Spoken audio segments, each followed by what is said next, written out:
அனைத்து ஜோதிட ஆர்வலர்களுக்கும் மற்றும் ஜோதிடர்களுக்கும் வணக்கம், வாழ்த்துக்கள். இந்த பதிவில் நான் உங்களுக்கு என்ன ஒரு விளக்கம் கொடுக்க போறேன்னா, நிறைய ஜோதிடர்களும் சரி, ஜோதிட ஆர்வலர்களும் சரி, எனது வாடிக்கையாளர்களும் சரி ஒரு கேள்வியை தவறாமல் கேட்குறீங்க. அது என்ன அப்படின்னா, இந்த சனிப்பெயர்ச்சி 2025 இருக்கா இல்லையா?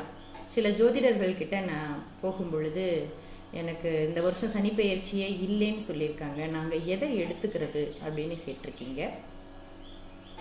சனிப்பெயர்ச்சி பொறுத்த வரைக்கும் 2025 மார்ச் 29ஆம் நாள் பயிற்சி ஆகிறதுங்கிறது மிகவும் சரியாக கணிக்கப்பட்ட ஒரு பலன்.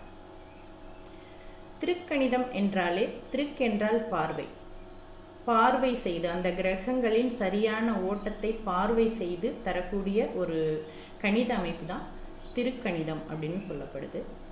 அதனால